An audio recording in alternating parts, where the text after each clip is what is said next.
upon a time there was truth in journalism, where brave men and women gave voice to the voiceless. But then the corporations bought the journalist, poisoning the news that we are fed. With those tainted sources, all we ever ate was a steady diet of status quo. This hijacked narrative hid the truth of mass suffering, injustice and corruption throughout our land. Status quo, status quo, status quo, status quo. To expose this shift to oligarchy came a band of honest journalists. They left the studio and hit the streets to give the microphone back to the people. From sea to sea, the people were empowered to share their truth. Their voices no longer stifled, reclaimed their power. Join the media revolution now.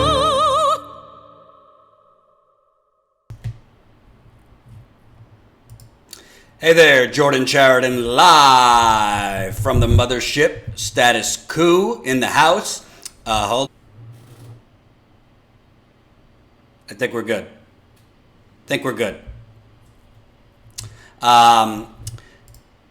My flag is a little crooked. We'll fix that next time. The tape was falling down. You know, this is a really... I think the camera's crooked. It's really not crooked. No, it's...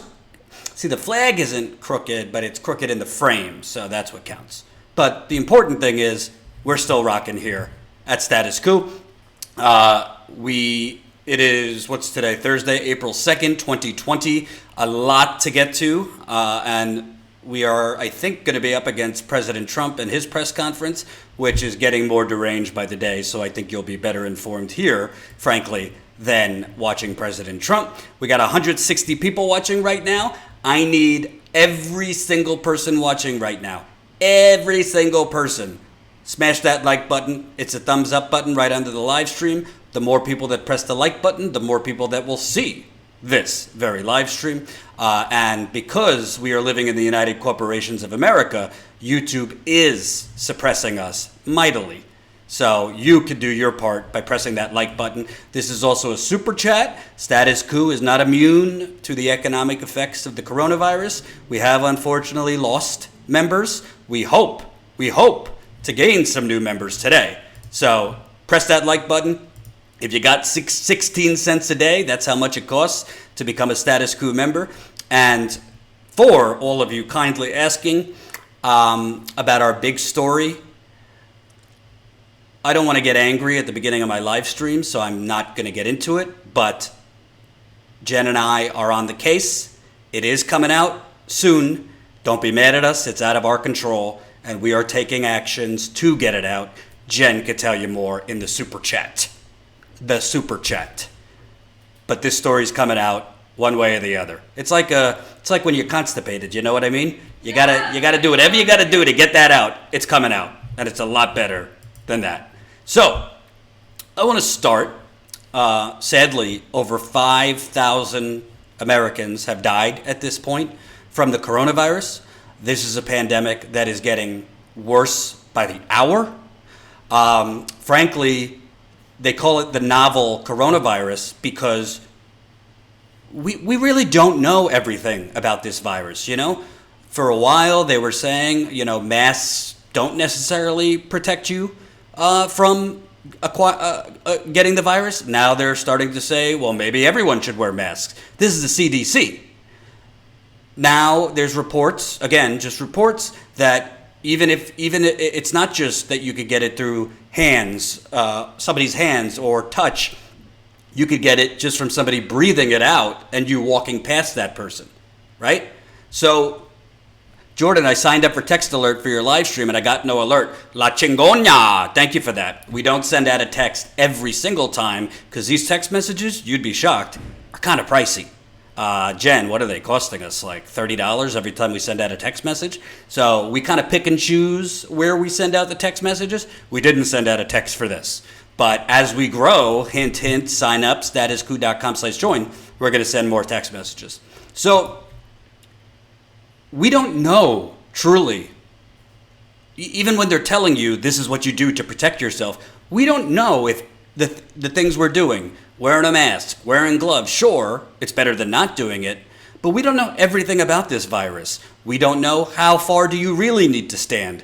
The CDC's been saying 6 feet, then there's reports that come out it needs to be even further than that. We don't know, certain masks might work, certain masks might not work. So I would say, right, that it's probably wise not to suggest or not to hold in-person elections anywhere during a deadly pandemic where yesterday over 1,000 people died in America. Over 1,000 deaths in America for the first time due to the coronavirus. You would think that this is a absolute no-brainer, that we're not going to hold the Wisconsin primary on April 7th, 5 days from now. Well, if you thought that, of course, you would be wrong. Federal judge declines to postpone the April 7th presidential primaries in Wisconsin. A federal judge on Thursday declined to postpone Wisconsin's scheduled April 7th presidential primaries amid widespread worries that holding elections during the coronavirus pandemic could risk public health and curtail access to the polls. The ruling from U.S. District Judge William M. Conley means Wisconsin will remain the only one of 11 states originally scheduled to hold contests in April that has not postponed or dramatically altered voting amid a pandemic. However, in a 53-page ruling, Conley extended the deadline for absentee ballot to be received by local election officials by 1 week from 8 p.m. on April 7th to 4 p.m. on April 13th. His decision came after Conley told lawyers during an hours-long hearing Wednesday that he was disinclined to postpone the election without evidence that hundreds of thousands would see their voting rights curtailed. Evidence that won't be available until Election Day, he said. At the same time, Conley rebuked lawyers for the Republican-controlled General Assembly, making clear that lawmakers and Governor Tony Evers are the ones who should have canceled the April 7th contest. Let's assume that this is a bad decision for the perspective of public health, and it could be excruciatingly bad, the judge said. I don't think it's the job of a federal district judge to act as a super health department for the state of Wisconsin. So, of course, the governor of Wisconsin, who, by the way, just like the governor of Ohio, technically, to the letter of the law, it isn't their decision whether to hold the primary.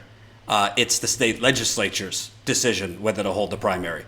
But the Ohio governor, using his power as governor, took means and said, well, I'm not going to honor the judge's ruling because a judge in Ohio ruled that the Ohio primary needed to go on. And he said, I'm going to disobey the judge's order as the governor of Ohio to keep the public health safe. And he shut down the primaries as the governor, because as your governor, there are things you could do to protect public health. So the Wisconsin governor, of course, he could shut it down right now. He could say, I will not allow the polling stations to be open. To hell with what the judge is saying. More importantly, Bernie Sanders has come out saying there should not be a primary, an in-person primary, on April 7th.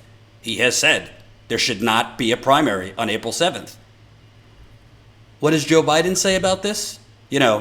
Listen to the experts, Joe Biden.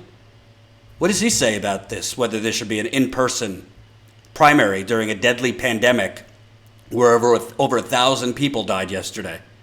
Over 5,000 have died. The numbers are going up hour by hour, day by day. You're seeing the horrible stories about, hospitals needing to basically tell ambulances coming, sorry, we don't have any more room. Literally, patients coming in ambulances are being left there because there's no room, particularly in New York hospitals. They just had to make a makeshift hospital in Central Park because they're running out of space. They're having to bring extra refrigerators. I know this is horrible to even say, and it's who wants to hear about this, but they have to bring extra refrigerators to keep the bodies on ice. This is what we're dealing with right now. Thank you for the super chat, Brandon Loss. Loose, $10. I was looking forward to meeting you guys in Wisconsin. We all know that ain't happening. I hope to smoke one with you eventually, my friend. From your lips to God's ear, we'll smoke a doobie together, baby. Thanks for the $10. Keep it coming in the super chat, because Status Coup, like everybody else, is feeling it economically. More importantly, if you can, sign up as a member today. statuscoup.com/join. Sign up as a member for as low as $5 a month. That's 16 cents a day. Obviously, if you're in bad shape, if you've been laid off, you got to tighten your belt. We get it if you can't be a member. For those of you that can, please sign up. So what does Joe have to say about all this?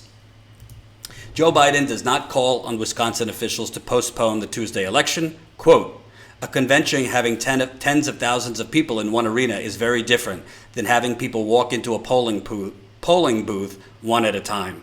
That's for Wisconsin courts to decide. He also said some in-person voting could be safely conducted in Wisconsin with social distancing, while urging people to request absentee ballots. A Marquette poll found basically a 50-50 split when voters were asked if elections should go forward. Big majority against having a convention. I don't even know where to start. I don't even know where to start. And by the way, we got 370 people watching right now. 223 of you have pressed that like button. I need 150 more of you. Please press that like button. It's a thumbs up button right under the live stream. So let me bring you, a quick trip down memory lane. You remember when Joe Biden, before Florida, was waxing and waning about the most sacred American right there is? State election officials are working closely with public health officials to hold safe elections. If you're feeling healthy, not showing symptoms, and not at risk of being exposed, please vote on Tuesday. Of course, at the time, this was reckless. He was literally going against CDC recommendations because as the CDC and Dr. Anthony Fauci and Dr. Deborah Birx, which are Trump's doctors at those press conferences, have been saying, many patients and many people with coronavirus have no symptoms. So Joe Biden was tweeting out things like that, urging people in Florida, particularly older people who are his base, who are the most receptive and vulnerable to COVID-19. Hey, go out and vote. I need your vote. If you die, you die, but I need your vote. He was even running radio ads in Florida on the day of the primary. Continue Obama's legacy. Vote for me. We'll make sure the oxygen tanks are there for you. And now he is saying he's running to be leader of the free world, leader of the Democratic Party, but he apparently doesn't understand right now is a moment for leadership for both Joe Biden and Bernie Sanders to say, no, we're not having an election. There will be no in-person voting. We don't know enough about this pandemic. We don't know every way you could get it. We don't know if masks are foolproof. As we showed you and as people on Twitter showed you on the day of the Ohio primary, the Florida primary, the Illinois primary, social distancing is a nice concept. Amazon claims they're putting in provisions for social distancing. But the bottom line is when you have elections in person, you have people waiting online. There is no way to have people 6 feet from each other waiting online. At most of the places, shamefully enough, in America, people are waiting online sometimes for 3 to 4 hours. So unless Joe Biden has a fireproof way where people are going to wait online 6 feet apart from each other, and as we saw in Illinois, Arizona, and Florida, a lot of polling places didn't have the necessary hand sanitizer, didn't have the necessary wipes, were missing sanitation equipment. And Joe Biden is literally saying, well, I'm not a judge, so, I'll leave that to the courts. It's not like I'm the Democratic frontrunner and can exhibit leadership here, right? Listen what he's saying. State election officials are working closely with public health officials. What are they working on? There is no way, absolutely no way to guarantee people are going to be 6 feet apart from each other. We don't even know if that's the real amount of space that people need. It could be more than that. Now there's reports that people could breathe it out. And if you pass somebody who has it that just breathed it, you could get it. We're going to have a one at a time. Okay, if we're having one at a time, people come in. Are you going to have enough poll workers there to make sure people are 6 feet apart, waiting in line? Call me a cynic. Call me Cynical Susie here. Thank you, JK, $2. Jordan, have you seen the Illinois graph? I have not. Send it to Status Coup. Info at Status Coup. Let us have it. Jinagal 9, $10. I want your story published. Oh my God, don't even get me started. For the members, once this story is published, and I don't want to get into it more because we've talked about it enough. Honestly, Jen, what do you think? We could write a story about the story. We could write a whole story about getting the story out. Just in the last 48 hours, the shit Jen and I have had to do, it's disgraceful, but I digress. It's coming out. Hell, what do they say? Hell hath no fury. We're getting it out. So Joe Biden, to me, it seems that, all right, he's up 300 delegates. He's chicken shit. He doesn't want to debate Bernie. He said, let's move on. We don't need more debates. He's enlisting all his allies at CNN, MSNBC to shame Bernie. Whoopi Goldberg is out there, shaming Bernie on The View. I think you meant hell or high water. I did mean that. Thank you, Michael Cooper. Always correcting me when I need it. Thank you. Yes, Joe777B, members only. We are going to have our monthly members only call, our video call with our members right after the story comes out. So, sorry, you got to be a member to be on those calls. You can become a member for $5 a month. $5 a month. So members will get the nitty-gritty, the behind the scenes once the story's out of everything that happened behind the scenes, and there's a whole lot. So, Sufagjum, $10. Thank you. So, this is reckless. Joe Biden, and I don't want to be dramatic here, but I'm going to be dramatic. Because this is not on Bernie Sanders. He has called for the no in-person voting. Joe Biden is literally willing to risk the lives of voters in order to win another primary, which he probably will win Wisconsin. That's another story we could get into. He's willing to risk lives to get another victory and further, with his media allies, try and shame Bernie Sanders to drop out. That's what he's trying to do here. He's trying to add to the pile of victories, make it so the chorus demanding Bernie drop out get louder. He's trying then to get elected officials to start getting louder against Bernie Sanders.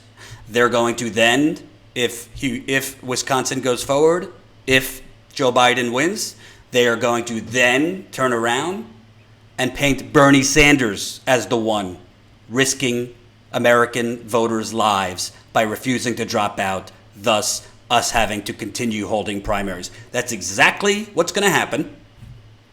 But the reality is, Joe Biden is the one. And I don't want to hear it from Michael Tracy, by the way.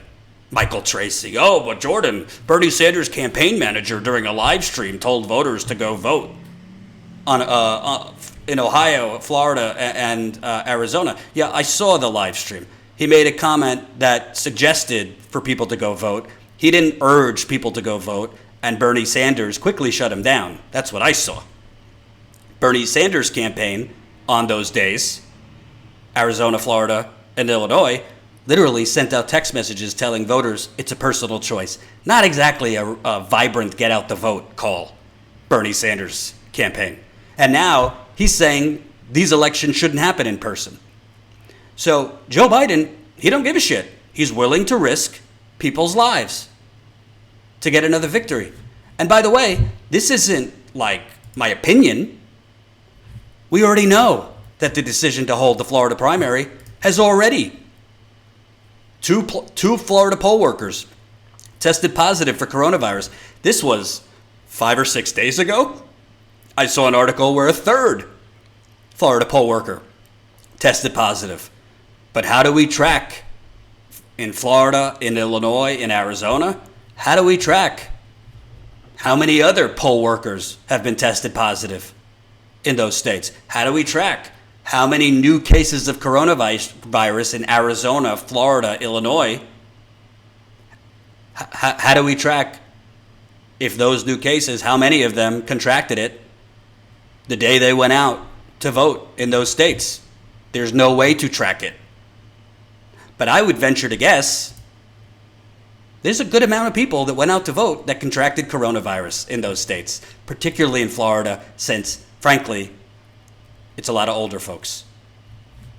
This goes beyond politics.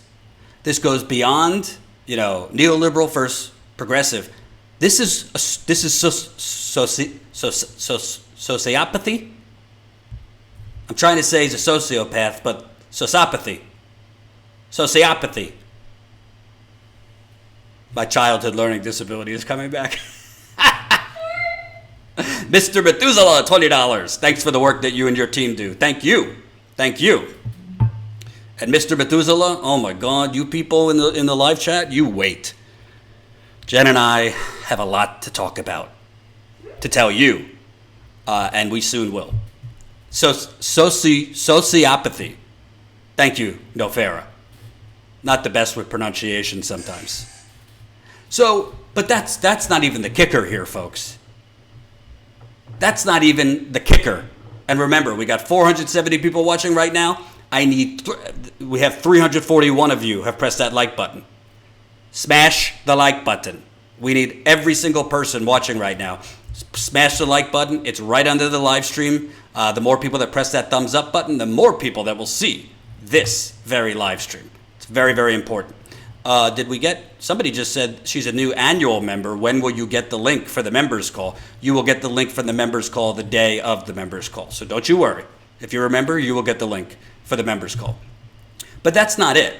So not only is Joe Biden urging people to go risk their lives to vote for him, sign of a true patriot, but maybe now's the time. You've been serving your special interest donors, Wall Street, Big Pharma, private healthcare industry, saying, no, Medicare for all, bad. How are we going to pay for it? We don't have to worry about how we're going to pay for $6 trillion corporate bailout that we just put forward. No, nobody asks how we're going to pay for that they just rammed through. Joe Biden's cheering for this corporate bailout. But 10 million people are now unemployed. The new unemployment numbers came out.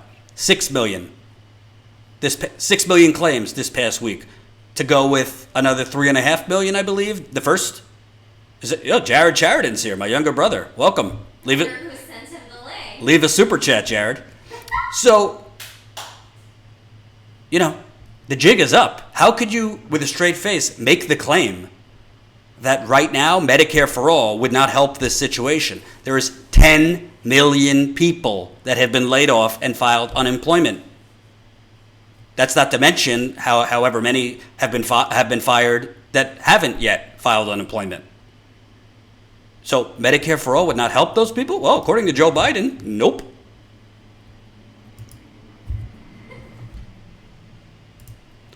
Quote, the idea that this would have stopped the virus from occurring or would have fundamentally changed anything is just not accurate. This is what Joe Biden says. I don't know if he said it in a press release, in an interview. I don't know if he knew where he was at the time, because he doesn't seem to know where he is half the time. I don't know if he stumbled through this. I don't know where this was said. But he says, no, it wouldn't have stopped the virus, and it wouldn't fundamentally change anything. First of all, who has made the claim that Medicare for all would stop the coronavirus from happening?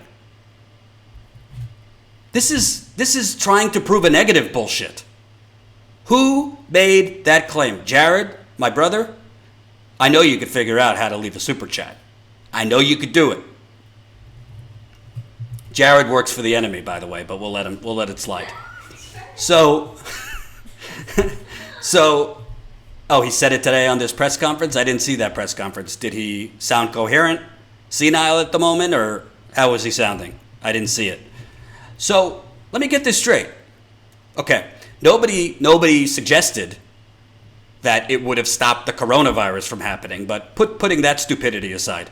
Patrick Steele, $10 in the Super Chat. Similar to Super Tuesday, social distancing won't be able to be enforced as many poll workers won't show up. Exactly.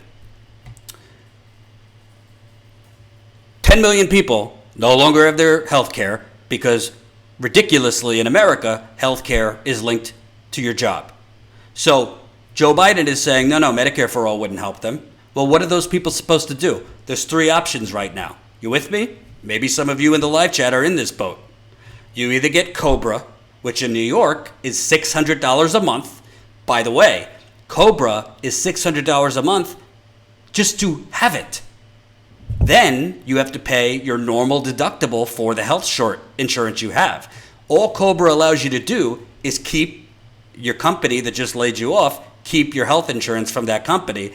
Then you have to pay massive deductibles, copays, and whatever. So if you're laid off, how are you going to afford paying in New York $600 for COBRA, and then your deductibles if you haven't met it? That's not a plan. That's a prison sentence economically, because people that are laid off also have to figure out how they're going to pay their rent or their mortgage, their groceries, feed their children. They can't afford COBRA. Okay, so the number two option is Obamacare. Trump right now is sabotaging Obamacare. He will not reopen the enrollment period. Okay, I think the enrollment period is in November. Trump has refused to reopen it, which is terrible of Trump. I'm not a fan of Obamacare, but it should be reopened. Okay, but with Obamacare, it apparently makes an exception for extraordinary circumstances, like if you've lost your job. Okay, you want to go right now if I'm in New York, if you go to the Obamacare exchange, the New York exchange, right now, if you got laid off, the shittiest plan probably costs you $400 to $500 a month. The shittiest plan, $400 to $500 a month. Jared in 1999 in the Super Chat. Stay healthy, everyone. You too, my brother. By the way, my brother, you know he's taking this seriously, because I asked him to come over to my girlfriend in my new apartment, because I'm not exactly a handyman. You know, we're trying to use drills and set up furniture and a dresser and all this, and not my forte. I'm more of a creative soul than a handyman, and my younger brother is a do-it-all fixer. This guy could figure it out, but he wouldn't come over because, you know, of everything going on. It was the right decision. I was being selfish. Love you. Thanks for the 1999. So it's just unbelievable. If you're laid off, you can't get Obamacare right now. How are you going to pay $400 to $500 for the cheapest plan on Obamacare? Oh, they say, they'll give you an extra subsidy if you got laid off. Okay, find me the plan that is affordable in New York or in your state on Obamacare. You can't do it.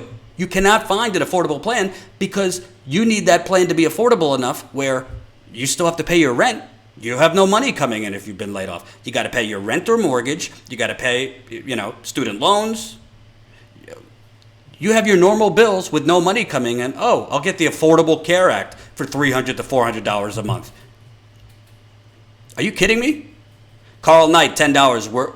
Were you the first to interview Chris Smalls? I first saw him on your show, then Jimmy, and now on Aaron Maté. But were you the first to get him on? Thanks for giving a platform. Carl Knight, you bet your bottom dollar I was the first to have him on. And then Jimmy had to show me up because he's got, 650,000 more subscribers than me. So yes, I was the first to have him on.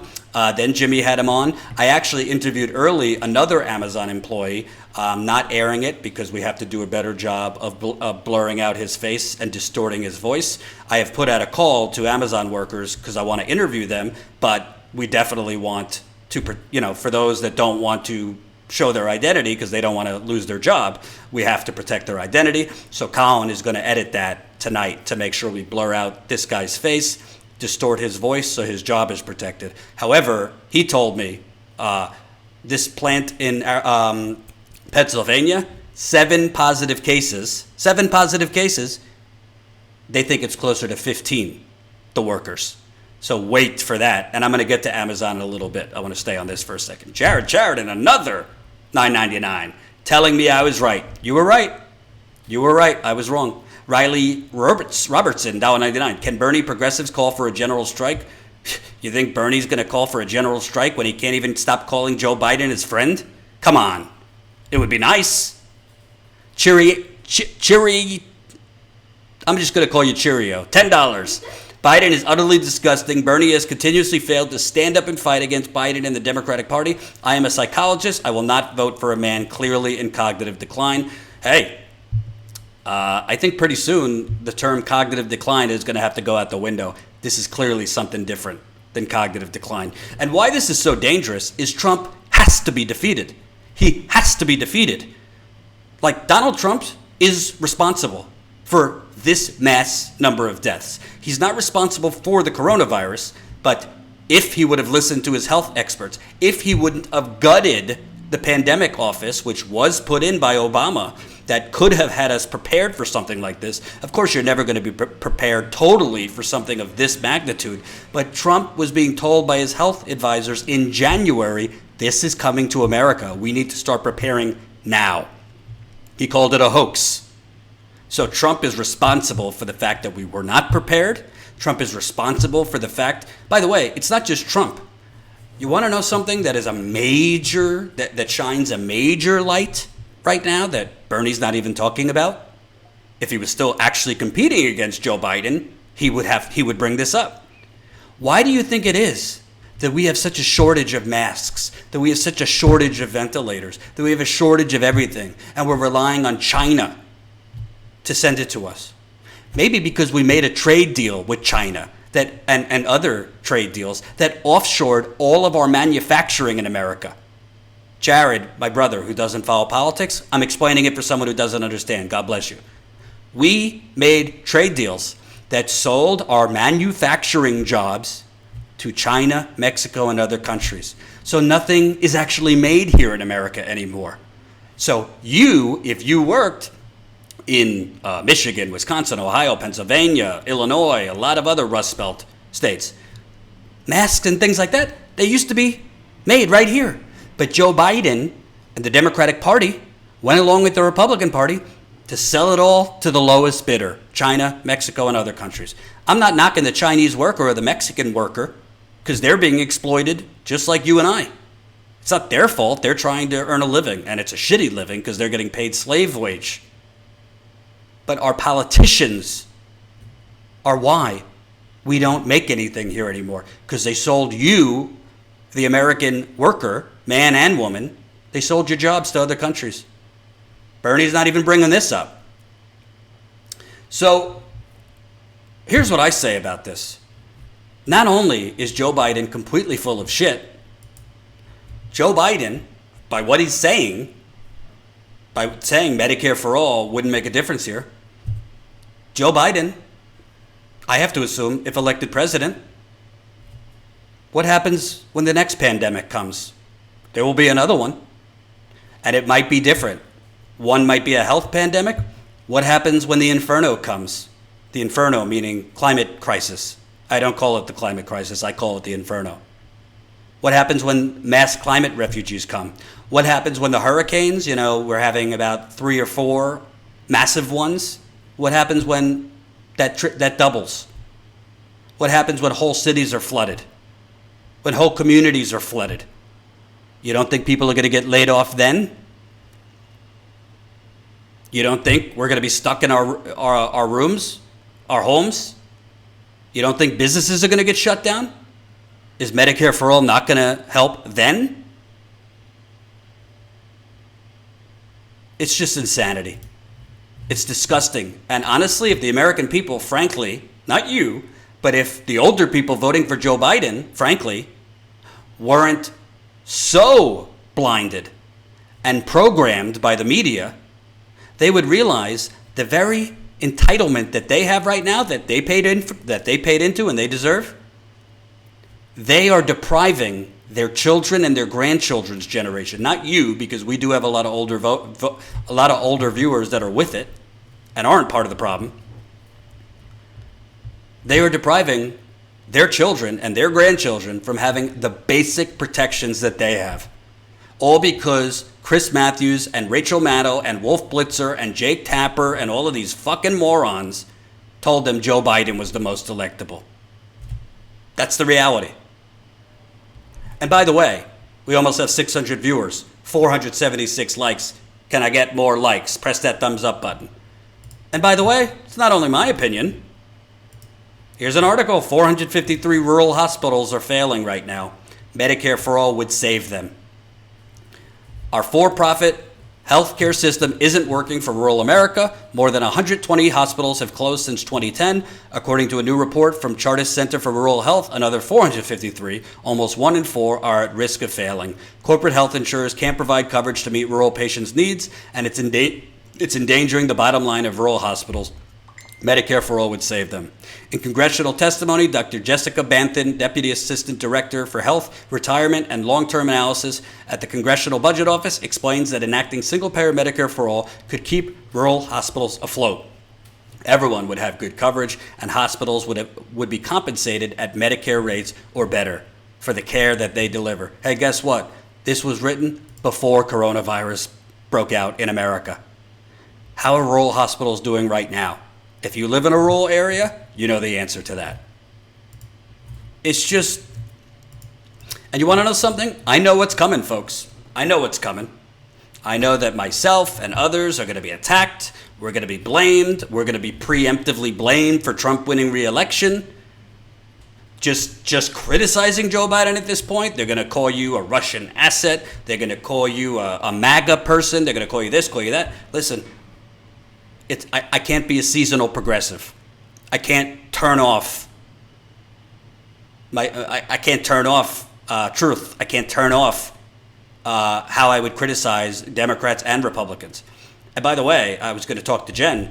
We're going to do a whole thing just on Trump. I mean, we've been talking about Democrats, and they deserve it, but we don't want to give Trump a pass. His response has been abysmal, and he does have blood on his hands.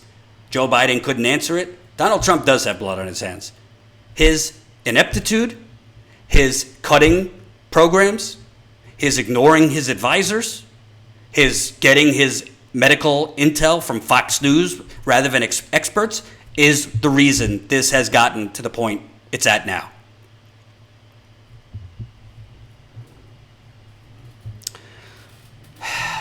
This pandemic has exposed the shortcomings of corporate capitalism supported by both parties. Totally agree with you, Jan Morgan. So I want to move on. Amazon. I interviewed Christian Smalls yesterday. The full interview is up on YouTube, on this channel. I interviewed him before anyone did. And Christian was working at Amazon in Staten Island. He basically was seeing a lot of his coworkers vomiting, coughing, very sick, but not going home because if they go home, they don't get paid. This is at Amazon, owned by the richest man on earth. Okay? So Christian, very courageously, organized a walkout. He organized a walkout. I'm not going to be part of this. And for organizing a walkout, he was fired. Amazon came up with a bullshit explanation. Christian was near other people with who tested positive for this. We sent him home paid, but he refused. He came back. I mean, on its face, it doesn't make sense because Amazon knows, Jeff Bezos knows, you don't have to even test. You don't have to test positive to have coronavirus. There's plenty of people that haven't got the test. There's plenty of people that don't even feel the symptoms yet that are testing positive. So there is no legitimate way for Amazon to enforce social distancing. There's no legitimate way for them to know who has it and who doesn't. Yet they fired this man for basically organizing a walkout and urging other Amazon warehouses to organize a walkout. I want to show you some of this interview.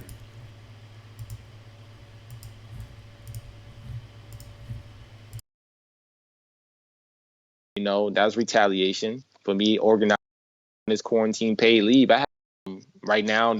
I'm like, we don't want to. So I past Tuesday, like the robots were sending people home, businesses shut down. What were the kind of things you were witnessing at Amazon? Well, number one, I've been there 5 years. I'm a supervisor. I supervise the outbound department. That's the department that picks the items from the robots, the customer's orders, before they get to the pack department to be shipped out the building. So I oversee that operation. What I've seen over the past couple of weeks was horrific. People were sick. People were dizzy. People were fatigued. People were vomiting. Different symptoms for different people. It was crazy. I'd never seen something like this before. This is something we never dealt with. This past Tuesday, like I said, my colleague, she looked horrible. I had a brief conversation with her before telling her that she needs to go home. She informed me that she went to get tested for the coronavirus on the previous day, Monday. She had a mask on. She had gloves on. We had a brief conversation for about 5 minutes. But prior to that, she'd been in the building for a number of days for 10 hours a day. She was already exposed to a number of people, hundreds of people already. So I took action and I sent her home. That was before our first known case. By 11 o'clock that morning, we had a small managers meeting that we have every day. And that's what we learned. There was a known case in the building amongst the management team. They told us not to tell the employees. We don't want to cause any panic. So that right there was a red flag to me. I'm like, we don't want to tell anybody. I didn't agree with that. And I took my stance again. I left. I told as many people as possible and I clocked out. And when you were talking to people who were vomiting and experiencing these symptoms, so literally, managers were deciding to withhold vital information from their employees that there was somebody who tested positive. Not to mention, I spoke with Christian. I mean, go watch the full interview. They didn't have the proper, PPE, protective equipment, to protect workers there in Staten Island. More importantly, I mean, not that we don't care about the people working there. If they don't have the proper gloves, if they don't have the proper masks, they are sending packages to you, to me. So we don't really know everything about this virus. We don't know how long it lives. We don't know how long it could live on that package if they're not wearing gloves, handling packages, if they're wearing gloves but the wrong kind of gloves. It's unbelievable. And by the way, not only in that Staten Island location did the managers not tell the workers, it took Christian stepping up. Status Coup just found out earlier today, folks in the Nassau, where I'm from originally, Nassau County, Long Island, there was a positive case at DNY4 in Nassau County, New York, on March 20th, so quite a while ago. The employees weren't told until 11 days after that. So this person tested positive in Nassau County, New York. New York is the epicenter in America right now. The managers didn't tell employees for 11 days. This is blurred out, so you don't, to protect people's identities. This is a group chat between people who work there. Did you get the call? Confirm positive corona case on March 20th at our building. It was so bad today. Wait, what? There was a case confirmed at our site 11 days ago and they didn't close down? No, they're not closing down. You know what they're doing? Quote unquote deep cleaning. Quote unquote deep cleaning. So I'm detecting a pattern here. Amazon in Staten Island, managers find out about a positive case. They decide, no, we don't want to create a panic. Let's not tell the workers. You are literally playing God with your workers' lives. It's up for the workers to decide what they should do if they want to go home because they don't feel safe, which they shouldn't. And a lot of workers, if you told them, would decide to stay. You want to know why? Because your scumbag CEO, Jeff Bezos, who's the richest man on earth, will not offer paid sick leave. Only to people that test positive for it. So you are putting people in a position who live paycheck to paycheck, which most Amazon workers do, to basically have to continue putting their lives at risk working at your warehouse because the CEO won't do the right thing and give them paid sick leave. So the managers there didn't tell the workers. At this Nassau County, New York warehouse, again, that's where my parents live. My parents order things from Amazon. Person tests positive on March 20th. They don't tell the employees till 11 days later. Why is that? And more importantly, Jeff Bezos is not an idiot. Jay Carney, former Obama press secretary, who's now a lobbyist, I think, for Amazon or some vice president, he's not an idiot. They're claiming that they're protecting their workers by sending people who test positive home and then sending people who are around that person that tested positive home too. Well, how could you possibly trace in warehouses every single person that crossed paths with somebody who tests positive? It's impossible. These are warehouses. They're generally not so large. You cannot possibly trace who is passing somebody that tests positive. And more importantly, as Jeff Bezos and as Amazon executives know, you don't have to have a positive test to have coronavirus. You don't even have to have symptoms. There's a lot of people with coronavirus that for whatever reason in their bodies, they didn't feel any symptoms. Or they feel very mild symptoms. You know what? 2 nights ago, I had a sore throat. I said to my girlfriend, my throat is feeling sore. I don't know what that was. I haven't been sleeping well, so maybe that's why my throat was bothering me. It came back the next night, mostly at night. My throat was feeling sore. Other than that, I have no symptoms. How the hell would I know? I'm not going to get tested because I don't want to. Honestly, I think it's more risky to go to a doctor or a hospital right now and be around other people that are sick. So unless I'm feeling symptoms, I'm not going to go try to get tested. But the point is, for all I know, that sore throat is the beginning signs of coronavirus. Knock on wood, I hope not. But it's the same thing. There are people in Amazon warehouses that have it but don't know it and are infecting other people. By the way, I did an interview earlier. We're not airing it yet because I want our editor, Colin, to make sure the person, we are, if you're an Amazon person working right now, email me, info@Status Coup, or my direct messages are open on Twitter, info@statuscoup.com. We want to interview Amazon workers. We will protect your identity. So I interviewed a worker a couple hours ago. He told me some crazy shit. And Colin's going to blur out this worker's face, do something with his voice so we can't identify. That worker at a Pennsylvania warehouse, there's 7 confirmed cases. He's in a private Facebook group with other workers. They think it's closer to 15 based on what they're seeing. They have flimsy masks that Amazon is providing them, not the proper masks that you need. And they have gloves that aren't even, and there's not enough of any of them. But he told me the masks and the gloves are very flimsy and could only be used once, and they don't have enough reinforcements. This is the richest man in the world. He's not protecting his workers, and we are at risk.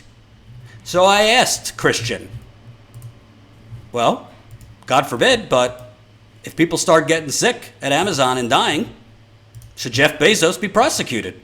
Let's listen to what he said. Managers, but going even further, Jeff Bezos should be facing criminal prosecution if people are dying as a result of essentially being forced to work. Absolutely. You put a price on a human life. You put a price on them. You said, take the blood money, make me billions, go get sick and die. You're not listening to your employees right now. There's cases all over the nation right now as we speak. There's people contracting the virus as we speak. There's people getting sick as we speak. There's people spreading as we speak. Amazon is a breeding ground for the coronavirus. It's in every major city. It's in every state.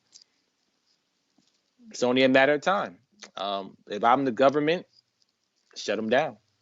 And I want to say, can I just say, and I know that I'm going to get shit for this, because I've already gotten shit for it on Twitter. Amazon is not an essential workforce. I'm sorry. Amazon, the main thing right now that I guess you could classify it as essential, and welcome new Status Coup member, Roseanne.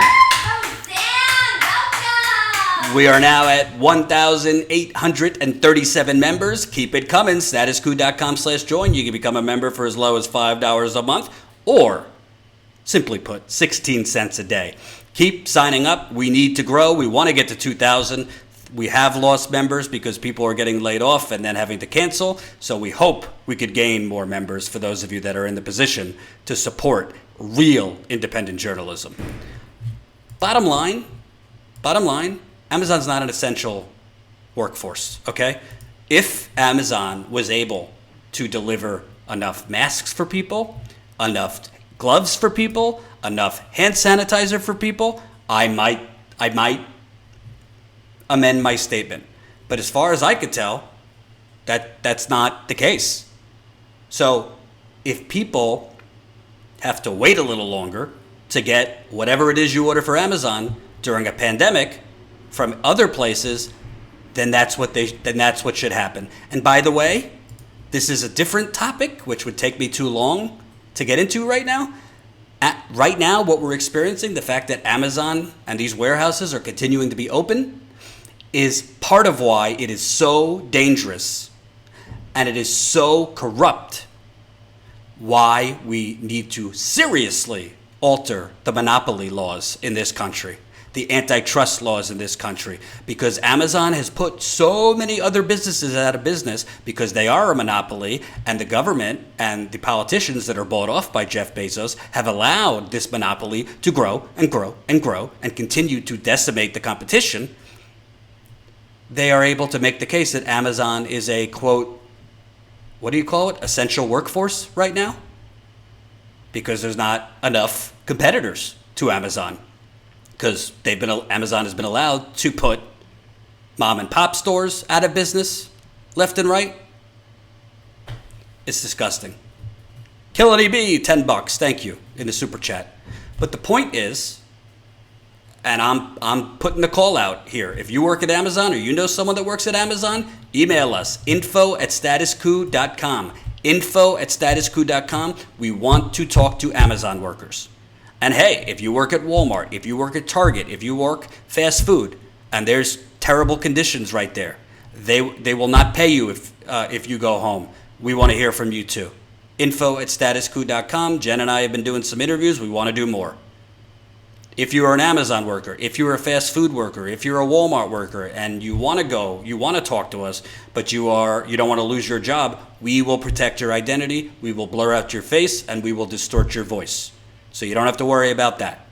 We understand you don't want to lose your job, so we will protect you. Email us, info@statuscoup.com.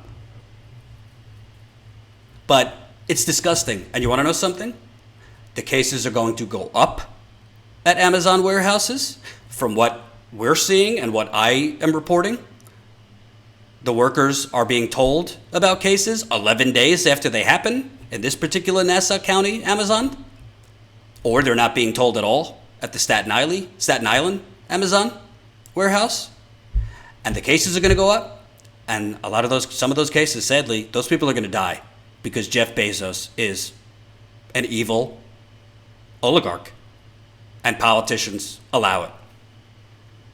So we'll stay on it. We're going to turn around that interview I did today. We'll post it tomorrow morning. And all I can say is, This is why capitalism is toxic, because people are forced, they are being forced to put their lives at risk, because if they don't, they're not going to get paid. If they don't, they're not going to be able to get their paycheck, to feed their children, keep the roof above them, get the groceries, pay the electric. You are Jeff Bezos right now, and the government that allows him. Yes, Status Coup is an essential service. Jeff Bezos and the government that allows him to do this is killing people. People are going to die because Amazon is staying open. At the very least, I don't do this often, but I'm about to praise a billionaire. The owner of the New England Patriots, Robert Kraft. I know he's had some problems in, massage parlors. The owner of the New England Patriots literally flew the New England Patriots plane. He's a multi-billionaire, Robert Kraft, flew the New England Patriots plane to China. They loaded up with masks, with gloves, shields, flew that plane from China back to Massachusetts, and they are delivering those masks, gloves, and shields to Massachusetts hospitals with coronavirus patients. You mean to tell me that the billionaire owner of the New England Patriots can do that, but Jeff Bezos, the richest man in the world, who just bought a mansion in D.C. or Virginia, wherever it was, that area, with 25 bathrooms, can't get his workers enough masks, can't get his workers enough gloves, protective shields?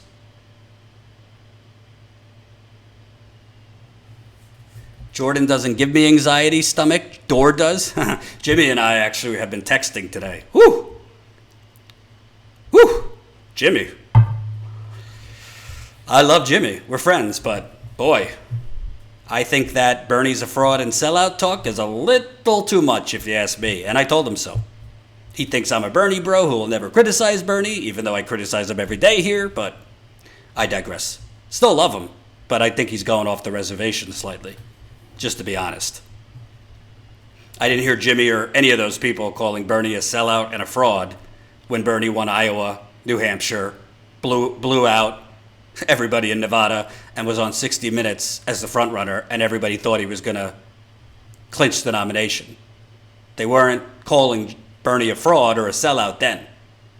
You know what I think? I think Bernie has missed opportunity after opportunity. I think Bernie was never willing to take off the gloves against Joe Biden. I think Bernie, frankly, is a little naive about how you actually take power.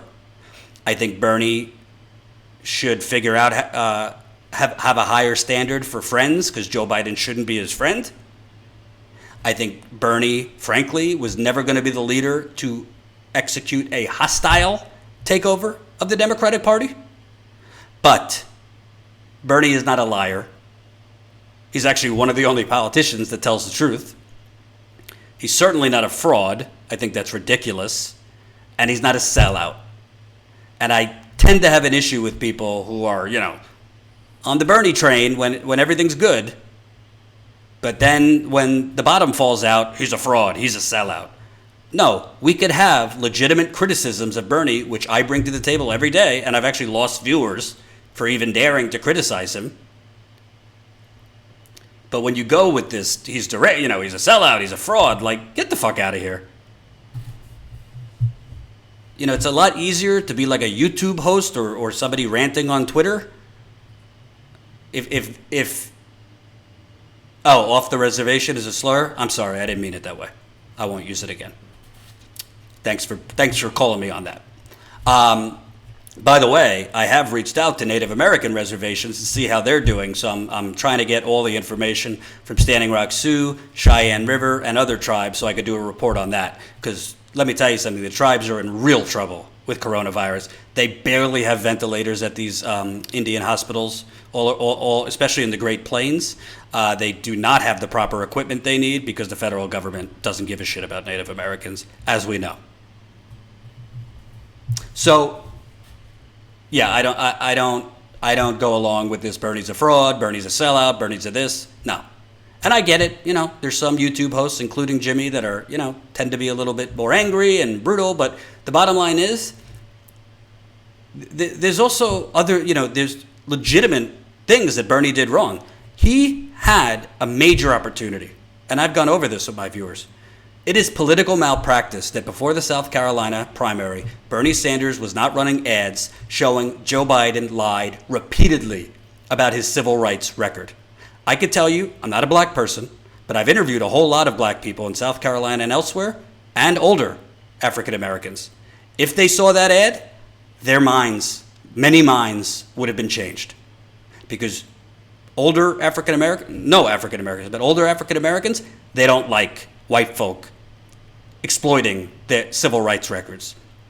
Joe Biden would have not won South Carolina by 30 points if Bernie was running ads about Joe Biden lying about his arrest in apartheid South Africa, Joe Biden lying about, marching in civil rights sit-ins, participating in civil rights sit-ins. Bernie did not do what needed to be done. Period. But he's also brought the country significantly further left. He has fought the establishment, maybe not as hard as a YouTube host like Jimmy does, but it's easier to be a YouTube host that can blast everybody than be the person in the situation. So, but I could tell you what, Jen interviewed African Americans in Michigan. I spoke with African Americans in South Carolina. None of them had any idea about any of Joe Biden's lies. How would they? You think MSNBC's telling them? You think CNN's telling them? You think the New York Times is telling them? But to say Bernie's been lying to you, or he's a fraud, or he's a sellout, let's look at it practically here. I think Bernie made a mistake with the bailout bill. I think he should have voted no for the bailout. I don't know why he voted yes for it. I think he should have been kicking and screaming 5 to 7 days before that bailout because he knew it was coming. He should have used his email list. He should have galvanized the troops, rallied the troops to say, no, we're not doing a corporate bailout. We're not doing a corporate blackout. Somebody just said black. We're not doing a corporate bailout, and I will block it. I will filibuster it. He should have huffed. But he didn't. Part of why he didn't is the same reason he seems to he refuses to go after Joe Biden. Because for whatever reason, I think he doesn't want to be blamed if Biden loses to Trump. And to that, I tell you, Bernie, pay attention. They're already blaming you. They're going to blame you no matter what you do. You could drop out today. You could, during your dropout speech, literally praise Joe Biden as a fearless leader. You could go around the country when it's safe, do 100, 200 rallies for Joe Biden. You could call him a warrior for the middle class. And if Joe Biden loses, they're going to blame you. They're going to blame the Bernie bros because that's what they do. Because they will never, ever admit that it is their ideology that to the masses, not the Democratic primary, but to independents, to the masses, it is their ideology that people are rejecting. And they will never admit that centrism and neoliberalism is basically a lighter form of right-wing extremism. So they're always going to look for a scapegoat. It's either going to be Russia or you, no matter what you do. Where I disagree with Jimmy is, listen, he didn't do that. He didn't rally the troops a week before this corporate bailout came out. He didn't put his marker down and say, no, I'm not voting for this. I will filibuster it. I will delay it. He didn't do that. So when the bill came out, yeah, it's a complete shitstorm. It's a complete shit sandwich. It's terrible. It's the $500 billion could be leveraged to basically be between 4.3 and 6 trillion, basically for Boeing, Wall Street banks, and corporate America. The rest of it is crumbs. The unemployment is not enough. The direct payment is not enough. And people yesterday, April 1st, that needed it yesterday still don't have it. And the most people are not going to get the direct payment or the unemployment for weeks. But I disagree that he should have delayed the bill, filibustered, and delayed it for days and weeks. It's easy for a YouTube host to say that. It's easy for somebody on Twitter who's in a better position financially to say that. I love Jimmy, but he's doing okay financially. Some of the people I see on Twitter screaming at Bernie that he didn't filibuster it and delay the whole thing, they're doing okay. But if Bernie were to do that, a lot of his supporters that are not doing okay, that cannot afford even a week delay on this bill, they can't afford that. So sometimes actual leadership is eating the shit sandwich because you're trying to protect workers. So I don't agree with them that, he should have filibustered and delayed this for a week, because delaying that bill, even though it's a terrible bill, by a week to 2 weeks, that means more and more people were going to go without unemployment, direct payments. You can't have that during an economic crisis. And by the way, Bernie also should have been leading the charge and challenging Joe Biden. We need a national moratorium on rent, on mortgages, on student loans, on utility bills. All of it needs to be frozen for 3 to 6 months. Bernie Sanders should have led on that. He didn't. But Bernie Sanders is one man. He cannot. Ultimately, the people that have to lead on these things are Nancy Pelosi and Chuck Schumer, because they control the cards. They are the Speaker of the House. They control the House, and Schumer in the Senate. Seth Peterson, $45 in the super chat. Thank you, Seth, as always, for your generosity. We really appreciate it. So the last thing I want to get into, well, there's 2 more things I want to get into, but, and keep signing up, by the way, statuscoup.com/join. We've gotten 1 new member so far. Maybe we could get another 3 to get back to that 1,840 level. Oh, that 2,000 up there, it's so close. So close. We had such momentum, and then all of this happened, and we've slowed down since. That's okay. We're going to have ups and downs. We just got to stay together here, all you status quoers. So, Nancy Pelosi, after not fighting at all on this corporate bailout, agreeing to this corporate bailout, agreeing to crumbs for the workers, crumbs for a $1,200 direct payment that most people don't have yet, which is totally inadequate, not enough.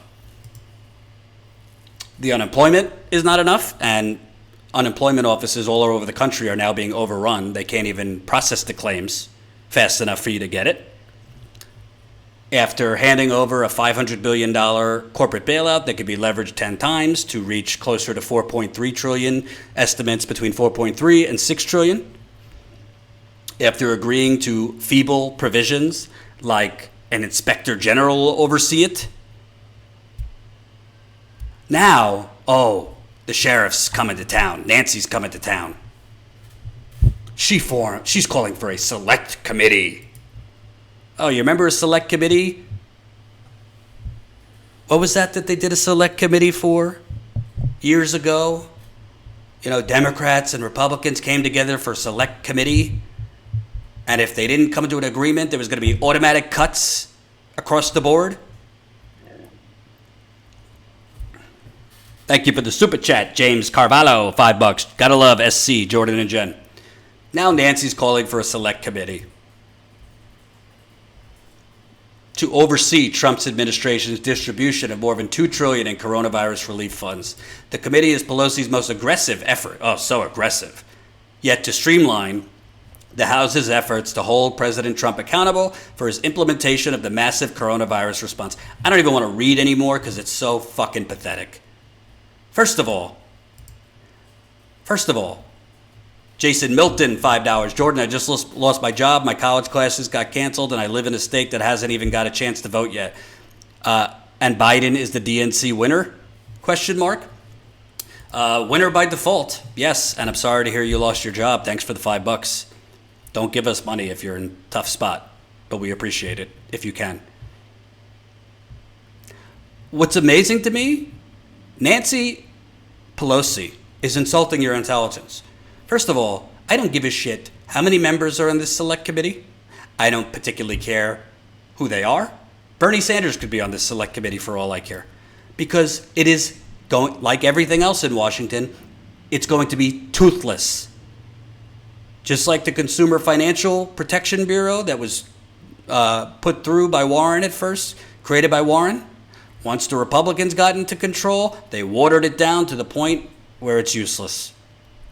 So you mean to tell me that this corporate bailout, overseen, by the way, by Steve Mnuchin, who is also delegating a former Morgan Stanley executive to oversee the corporate bailout, you mean to tell me that Nancy Pelosi and some members of the Select Committee are going to have any power to rein them in?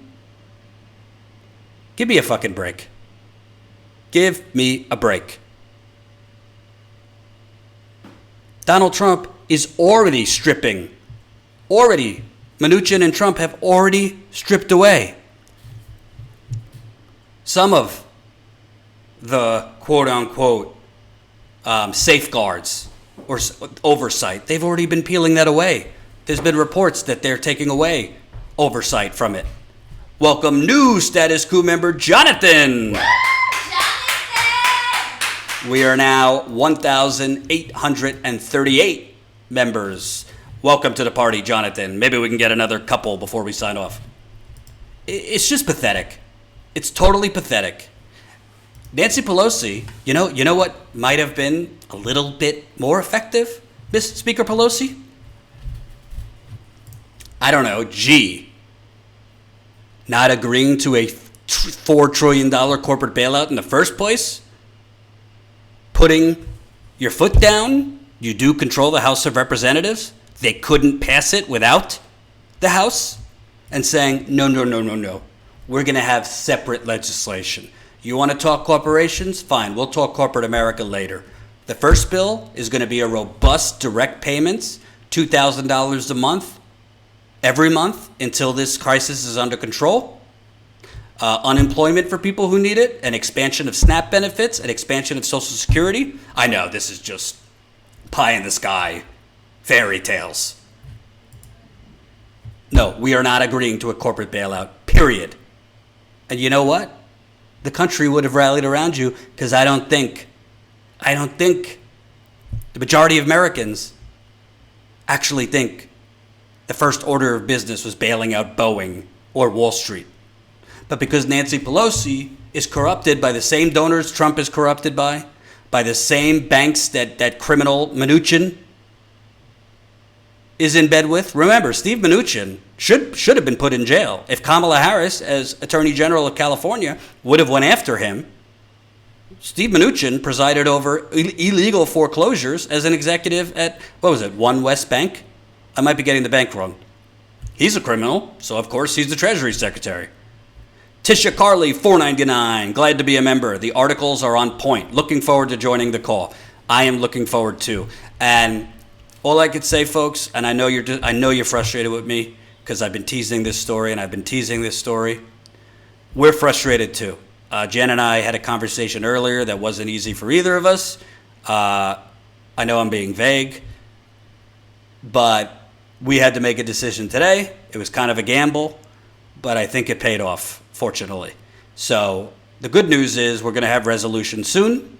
The even better news is once we have resolution, oh my God, this members call is going to be bonkers. Once we tell you all of the shit that has gone on behind the scenes with this story, honestly, I'm thinking I'm going to write a story just about that. And I'm going to call out some names, folks. I'm going to call out the names that have delayed this story by months. Booze will be needed for the next members call. You better believe it. Speaking of, I'm going to have that whiskey later. Jordan! Ooh! Status Coup, when is the members call? We're gonna announce the members call right probably for the night or the day after this story breaking. It's worth it, America, trust me. Nancy Pelosi right now is the problem. I don't want to minimize Trump. Trump is, let's make no mistake about it, Trump is responsible for the high number of deaths in America. He's not responsible for the coronavirus. He didn't create the coronavirus, but his ignorance, his recklessness, him relying on Fox and Friends for medical information rather than his experts in January is why over 5,000 Americans have died. Yes, the coronavirus would have probably come to America. Thank you, Carol Edwards. $50 in the super chat. Thank you so much, Carol. Appreciate the support always.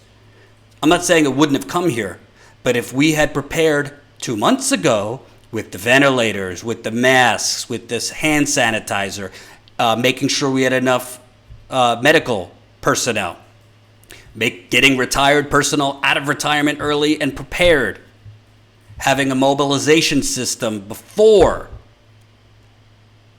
putting in safeguards and economic relief measures, or at least getting them ready before, you would have had a whole lot less people die. And by the way, nobody has been talking about this. I'm talking about it. A lot of people disagree with me. Trump should have called for a national quarantine 2 weeks ago. I know a lot of civil libertarians would have been up in arms.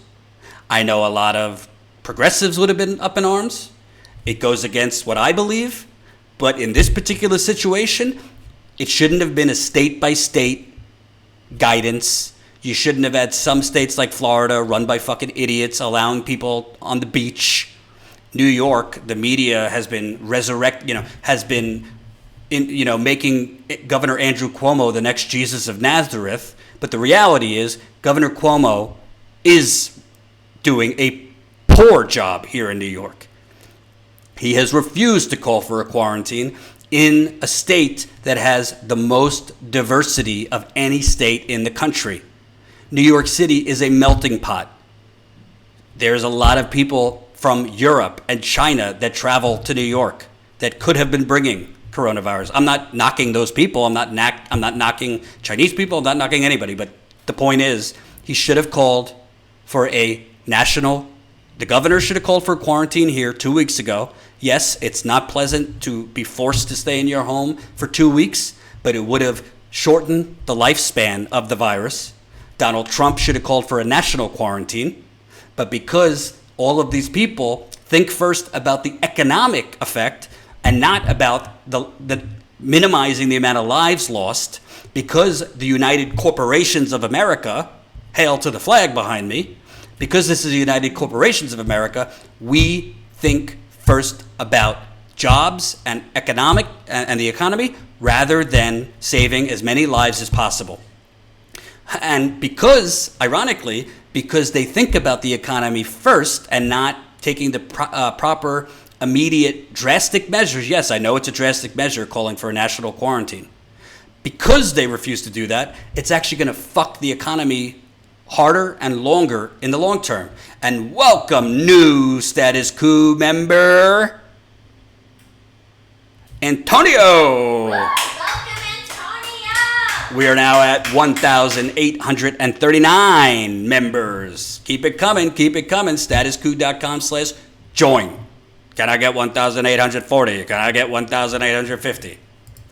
So, listen, Trump is the president. The buck stops with Trump. But Nancy Pelosi and Chuck Schumer are the ones that allowed Donald Trump and the Republican Party to economically fuck you up the ass. Excuse my French. Whoa there, Jordan. Nancy Pelosi and Chuck Schumer are the ones that are allowing Mitch McConnell, President Trump, Boeing, Amazon, Wall Street to screw you. Yes, Bernie should have voted against it. Yes, Bernie should have led and organized against it. But it's not Bernie's fault that that passed. And the people ranting that it's Bernie's fault, please. You don't understand politics if you think it's Bernie's fault alone. And I love some of the people saying that, but you're just wrong. Oh, is Jen about to reprimand me? Jen in the super chat. Jordan. Sorry, I'm a little triggered. Sorry if my mouth has gotten a little too far and nasty tonight. You have to clean it out with some soap. Mm-hmm. Lastly tonight. Still got 530 people watching. Love it.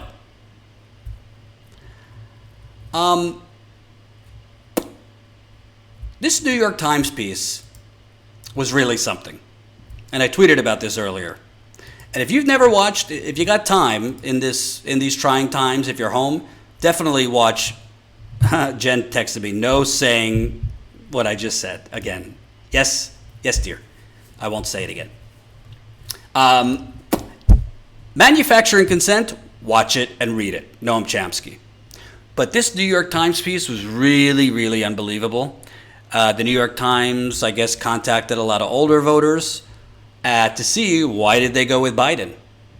And the common thing, they basically were regurgitating a lot of narratives and talking points that they heard on MSNBC and CNN. Here's one. Jane King, a financial investor from Boston who describes herself as progressive, began the presidential primary as an avowed supporter of Senator Elizabeth Warren of Massachusetts. But as Warren's candidacy seemed to fade earlier this year, Ms. King looked elsewhere. She considered Bloomberg Warren's nemesis, which shows she doesn't actually have any ideology, because how could you go from Warren to Bloomberg? But I digress. She thought about Buttigieg, another moderate. Ultimately, in the Massachusetts primary, that was a must-win for Miss Warren. Miss King voted for Biden. She was simply trying to be strategic, Miss King admits. She was willing to do whatever was necessary to stop Bernie from becoming the nominee. I didn't want Bernie to beat Elizabeth in her own backyard, but then it became much more complicated than that, said Miss King, 70 years old. Are we going to have a nominee who could take on the Republican Party? We have to stop Bernie. So why I'm saying that the people in this story that the New York Times quoted, I don't know the people, I'm not knocking them, were regurgitating talking points fed to them by the New York Times, MSNBC, CNN, manufacturing consent. Who gave Miss King the idea that Bernie Sanders was a automatic re-election of Donald Trump? Who gave her that idea? She's 70, so that's the general viewer of MSNBC, CNN. I'm not being rude, but their viewer happens to be older. How does it get into people's minds that Biden is the most electable against Trump, is the safest choice, and Bernie is a danger? If Bernie becomes the nominee, Trump's going to get reelected. How do these people come to that conclusion? Could it be that people like Miss King have been fed this steady diet of narratives, lies, propaganda over and over and over and over? You know, I hear people, Michael Tracy and others on Twitter said, I don't buy that the media is why Bernie lost. It's not the only reason. It's certainly not the only reason. But Jen studied psychology. When you are repeatedly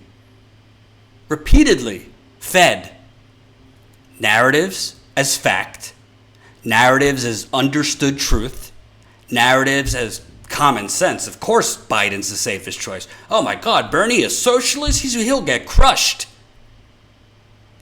Human beings internalize that. Thankfully, my viewers are more critical thinkers than that. But human beings who consume MSNBC, CNN, read the New York Times, listen to NPR, they internalize propaganda. And then, as many others have pointed out, they then become pundits. And they then, instead of voting the way their heart guides them, they vote based on being pundits and, well, who's going to have the better chance and who will do better in this place and this and that and blah, blah, blah, blah, blah. It's 100% propaganda. Now, Ms. King's entitled to her opinion, of course. We don't have to all agree, but her opinion is clearly informed by the propaganda she's internalizing. But it's not just her. In phone interviews, dozens of Democrats, mostly age 50 and over, who live in key March primary states like Massachusetts, Virginia, Michigan, and Florida, said that Mr. Biden's appeal went beyond his case for beating President Trump. It was his chances of overtaking Sanders, the only candidate in the vast Democratic field they found objectionable for reasons personal and political. For some, like Amy Siegel of Natick, Massachusetts, The anti-Sanders feeling relates back to 2016's Democratic primary, when she supported Hillary Clinton and believed Mr. Sanders ran a divisive campaign that wounded her ahead of the general election. This time around, she was supporting Buttigieg at first, but then she voted for Biden in her state's primary, held on Super Tuesday, days after Buttigieg dropped out, and endorsed the former vice president. Ms. Siegel said she decided to flip her vote even before Mr. Buttigieg exited the race. Right here is another perfect example of manufacturing consent. I wish Bernie Sanders ran a divisive campaign against Hillary Clinton. He might have won if he ran a divisive campaign against Hillary Clinton. I think he should have talked about her damn emails, because every other candidate would have. I think he should have talked more about the corruption at the Clinton Foundation. I think he should have named names of who her Wall Street donors were. But Bernie, like in 2020 against Biden, chose never to take the gloves off. Bernie Sanders gave Hillary Clinton a political gift during a debate when they asked him about the emails, and he said, "I don't want to talk about your damn emails." Did you see Hillary Clinton's face? She hasn't been that excited since the last time Bill Clinton was faithful to her. Just keeping it real. But why does Miss Siegel, I'm not knocking her, I'm sure she's a good person, why does she think Bernie was so divisive against Hillary? Maybe because that's what MSNBC, the New York Times, the Washington Post have all fed to her for 4.5 years. Yeah, he was so divisive when he went around the country campaigning in 40 places for her. He was so divisive when he basically, at the Democratic National Convention, told his supporters, who by the way, I was there, were being treated very, very mistreated by the Clinton campaign and the DNC, told them to pipe down and show support. He was so divisive when he went around the country saying nice things about her, even though he didn't mean them. So divisive. He did more campaign events for Hillary Clinton than Hillary Clinton did for Obama. And oh, by the way, more Bernie Sanders voters voted for Hillary Clinton than Hillary Clinton voters voted for Barack Obama in 2008. But again, you have voters making electoral decisions based on propaganda. Others like Beatrice Abedi of Bonita Springs, Florida, switched to Mr. Biden after Warren suspended her campaign, viewing Sanders as a general election risk. Abedi, an author and former professor, said centrist Republicans she thought were critical to an electoral college victory and saw Mr. Sanders as a fringe leftist, even if she supported his policies. Quote, "I could wait for 4 more years for Medicare for All and the Green New Deal and go with Biden just to get Trump out of office, because that's my number one thing." So here you have multiple manufacturing consents. On one end, you have he's a fringe leftist, which she has been fed time and time again from CNN, MSNBC. He's never got anything done. He's just a protester. When in reality, his legislative record, he got more done than Elizabeth Warren. He's gotten way more done than Pete Buttigieg. Joe Biden might have gotten more shit done that was toxic and racist and terrible. But Bernie Sanders is not a fringe leftist. He has compromised in the Senate, even with terrible Republicans like John McCain. They called him the Amendment King. And frankly, I don't really think Bernie Sanders did a hell of a job making the case for himself that he has been an effective legislator. But here you have her thinking he's some fringe leftist, when in reality he's been a very effective senator. You got the Veterans Health Bill. He got $9 billion towards community hospitals, snuck into Obamacare. The Defense, the War Powers Act, he got implemented, and a whole lot of other things he got implemented. But fringe leftist. You also have her under the delusion, because this is what the corporate media has fed to her, that Biden is somehow the better choice against Trump, even though Biden's not polling that well against Trump right now, even though Biden, frankly, the media has been hiding it. They don't talk about it. They don't comment on it. Can barely construct full sentences. Can barely do a 4-minute interview on CNN or MSNBC without losing his train of thought, and he needs to be reading from notes. He can't speak off the cuff or from the heart because there's clearly something going on cognitively. That's the better choice to take on Donald Trump and over 200 million the Republican Party has waiting there? Well, because the corporate media told her so, it is so. And by the way, can I just say, and I do have this problem with older folk, maybe you, a 69-year-old with Medicare, maybe you can wait 4 more years for Medicare for all at 69. Maybe you can afford to wait 69 years old for 4 more years of Medicare for all. Maybe you at 69 years old, we could have the Green New Deal later because you'll be dead by the time it's all burning down. I'm sorry, but this kind of selfishness is a major problem in America. This kind of, well, I got mine, you shouldn't have yours because, I don't know, because. Her fears were specifically tied to the belief that Mr. Trump could win by highlighting a good economy against Mr. Sanders' message of radical change. Now that the spread of the coronavirus has caused sweeping unemployment and a historic drop in stock prices, Ms. Abedi acknowledged that the political landscape had shifted. Still, she said, I thought never Trump Republicans wouldn't vote for Sanders, and more people who support Sanders would vote for Biden. So it's with a heavy heart that I've decided to back Biden. Oh my God, these people. They think they're pundits because all they do is listen to gasbag pundits who know nothing about anything. They don't know the pulse of America. The pundits on CNN don't know the pulse of America. The pundits on MSNBC are paid not to know the pulse of America.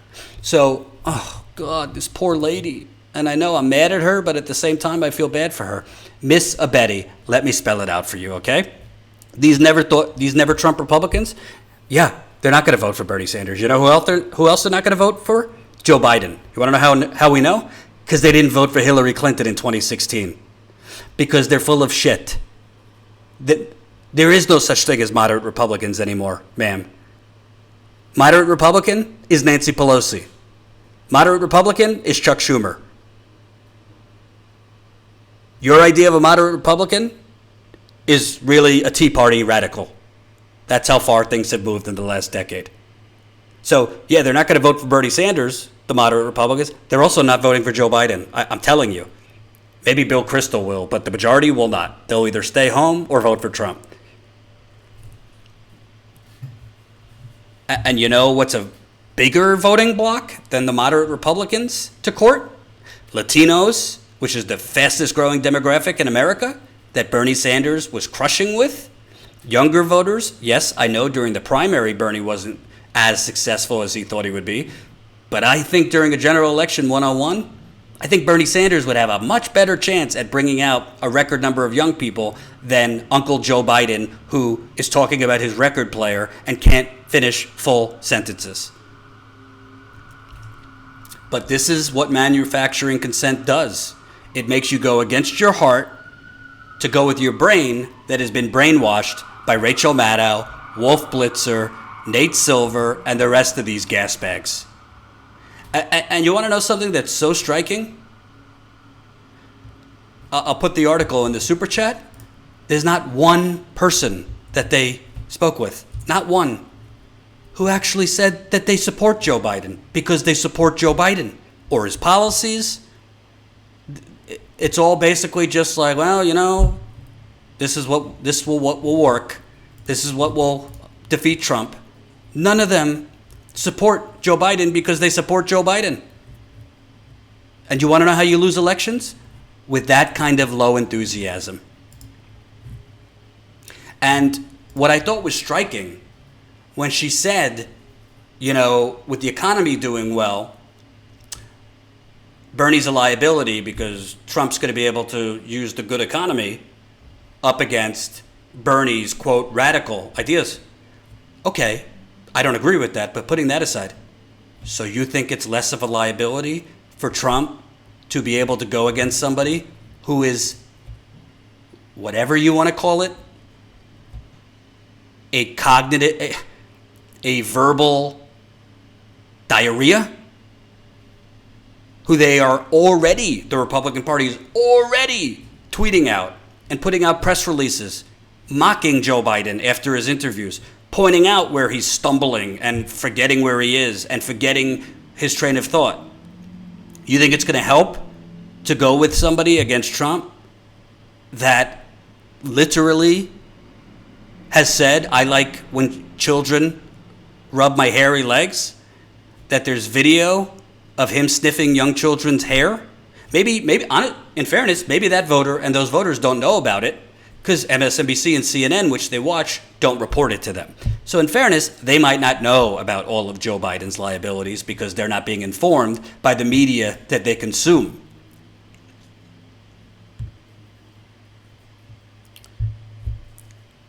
It's just unbelievable. Here's another one.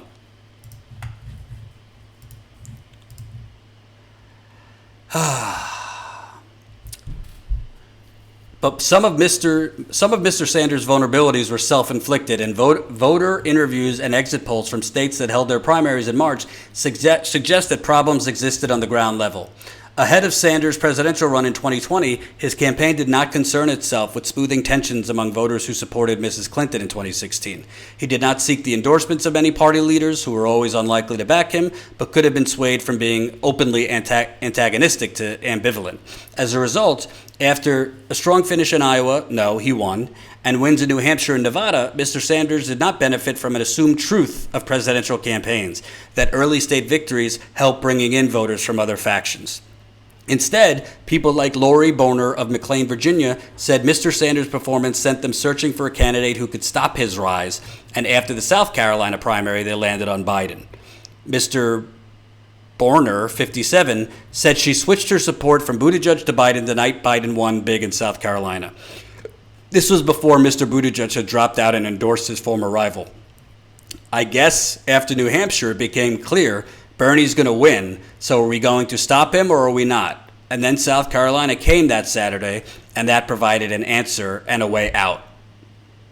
Well, first of all, what the New York Times failed to mention, when they say, as a result, after a strong finish in Iowa and wins in New Hampshire and Nevada, Mr. Sanders did not benefit from an assumed truth of presidential campaigns, that early state victories help bring in voters from other factions. You know, what the New York Times failed to mention, and I'm not making excuses for Bernie, I think he deserves to lose. I think he failed miserably to take on Joe Biden aggressively. He chose not to do it, and that's on him. I know a lot of you don't like me saying that, but that's the truth. But, you know what Bernie Sanders and those voters also didn't get? The typical thing that when you win the Iowa caucus, you get to make a speech that night and get a huge media bounce after the Iowa caucus for a week before the New Hampshire primary. Maybe that would have had a little effect. Probably would have given him a larger margin of victory in New Hampshire. Why do you think it is that Buttigieg went up 10 points from Iowa in New Hampshire polls from before Iowa to after Iowa? Maybe because the media deprived Bernie Sanders of a victory speech, deprived him of a victory with this Fakakta app scandal that was really just the DNC's way to make sure Bernie did not get to declare himself the winner in Iowa. So voters, even the older voters, didn't get to actually see Bernie Sanders as the winner. Then in New Hampshire, he won, but it was a smaller victory because Pete Buttigieg got a week's worth of tens of millions of dollars of free cable news advertising as the winner of Iowa, even though he lost by 6,000 votes. And even when Bernie won the New Hampshire primary, the media that woman is consuming made it seem like a loss. Well, he only won by 1 point. Only won by 1 percentage point. So is it really a win he won by 20 last time. This is why I say this is how manufacturing consent works. Good people that probably don't consciously want to deprive you health care, probably don't consciously want to, see the planet burn. They are being programmed into becoming pundits themselves and determining that objectively extremely risky candidates like Joe Biden are somehow the safer bet against somebody like Donald Trump. They are being programmed to thinking that somebody who's the most popular politician in America, somebody whose policies are the most popular, somebody who has tens of thousands of people that show up to his rallies, is somehow a major liability in a general election. And you see it through that article. That's why we need a status coup in this country. That's why I've been saying independent media should form better alliances, whether it's one big network that rotates independent media personalities and networks, or more synergy together and more of an organized structure to get not only our content out to, voters 18 to 50, but reach older voters. Because unfortunately, it's the older voters that are electing the Joe Bidens of the world. It's not people under the age of 50. I mean, I use the Michigan primary results as an example. Bernie Sanders cleaned Joe Biden's clock under 50. The closest one was 40 to 49, and Bernie still beat Joe Biden there. 51 to 45. The problem is older people are being brainwashed into voting for the weaker candidate because they've been told he's the safe bet, he is the stronger candidate. It's the same thing as my father watches Fox News. I love him, but he's deranged. When you're routinely fed propaganda, whether it's on the right or on the left or on the establishment, which is CNN and MSNBC, you internalize these things. I mean, God bless, I have other people in my life that watch MSNBC 24/7, and when I talk to them, it's like Rachel Maddow is coming out of their mouth. You know what I'm talking about, dear? No, I want to go cheer for the medical workers. Oh, go cheer for the medical workers. Everyone's cheering. So we will keep calling out this manufacturing consent. NBW Doughboy, $2. Thanks for the stream, Jordan. Good luck on Flint's story. And that's the honking and the cheering. They do this at 7 o'clock here in New York to cheer for the medical, the nurses, the doctors, the ambulances, all that. So thank you. Did I miss any super chats before I go? Rich, $10. The sun will shine down upon us. We accept the challenge. We will give our all. Rise or fall, we will stand together. Together we will rule the world. Our actions will contribute to our history. God bless. Poetic. All right, folks. Be back tomorrow, live. Look out for our interview with another Amazon worker. We're going to post it tomorrow morning.